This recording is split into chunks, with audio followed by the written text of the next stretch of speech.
Assalamualaikum warahmatullahi wabarakatuh. Perkenalkan, nama saya Sri Mulyani Rajawali. Saya jurusan Keperawatan, Fakultas Ilmu Kesehatan. Pada kesempatan hari ini, saya akan menjelaskan tentang siklus manajemen bencana.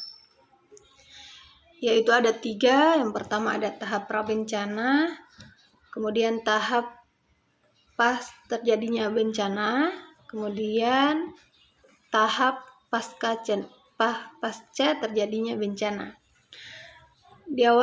Saya awali dengan tahap prabencana, yaitu terbagi menjadi yang pertama ada tahap pencegahan, yaitu upaya yang dilakukan untuk mencegah terjadinya bencana jika mungkin dengan meniadakan bahaya. Kemudian ada mitigasi bencana. Mitigasi bencana adalah serangkaian upaya yang dilakukan untuk mengurangi resiko bencana, baik melalui pembangunan fisik maupun penyadaran dan peningkatan kemampuan menghadapi ancaman bencana. Kegiatan mitigasi ini dapat dilakukan melalui pelaksanaan penataan ruangan, pengaturan pembangunan infrastruktur, tata bangunan, dan penyelenggaraan pendidikan, penyuluhan, pelatihan baik secara konvensional maupun modern. Kemudian ada kesiapsiagaan, yaitu serangkaian kegiatan yang dilakukan untuk mengantisipasi bencana melalui pengorganisasian dan langkah yang tepat guna dan berdaya guna. Kemudian ada peringatan dini, adalah serangkaian kegiatan pemberian peringatan sesegera mungkin pada masyarakat yang mengenai kemungkinan akan terjadinya bencana pada suatu tempat oleh lembaga yang berwenang, atau upaya untuk pemberian tanda peringatan bahwa bencana kemungkinan akan segera terjadi. Pada pemberian peringatan dini ini harus menjangkau masyarakat, dilakukan sesegera mungkin, kemudian tegas dan tidak membingungkan, serta bersifat resmi.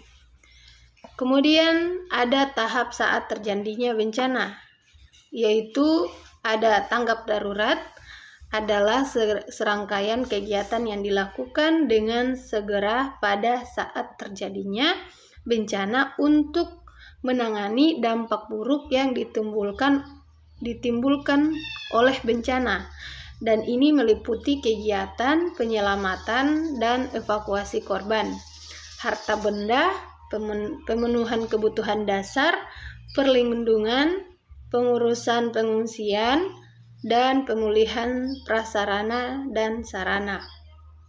Kemudian ada bantuan darurat. Ini merupakan upaya untuk pemberian bantuan berkaitan dengan pemenuhan kebutuhan dasar berupa sandang, pangan, tempat tinggal sementara, kesehatan, sanitasi, dan juga air bersih.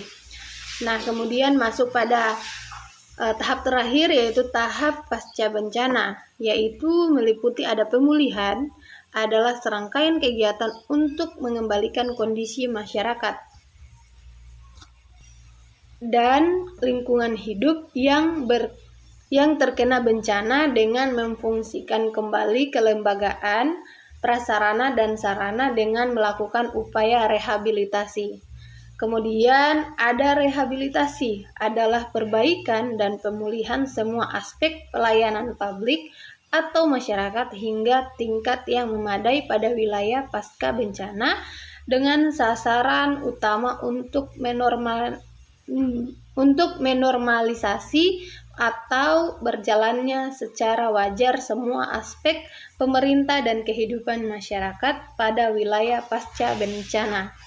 Dan yang terakhir ada rekonstruksi, adalah perumusan kebijakan dan usaha serta langkah-langkah nyata yang terencana dengan baik, konsisten, dan berkelanjutan untuk membangun kembali secara permanen semua prasarana, sarana, dan sistem kelembagaan baik tingkat pemerintah maupun masyarakat dengan sasaran utama tumbuh kembangnya kegiatan perekonomian, sosial, dan budaya, tegaknya hukum dan ketertiban, dan bangkitnya peran dan partisipasi masyarakat sipil dalam segala aspek kehidupan bermasyarakat di wilayah pasca bencana. Lingkup pelaksanaan rekonstruksi terjadi atas program rekonstruksi fisik dan program rekonstruksi non-fisik. Baik, itulah penjelasan dari siklus manajemen bencana yang nanti akan terjadi apabila kita mengalami suatu bencana. Maka perlu kita untuk mengetahui apa saja yang perlu kita lakukan dalam menghadapi bencana. Sekian dari saya. Wassalamualaikum warahmatullahi wabarakatuh.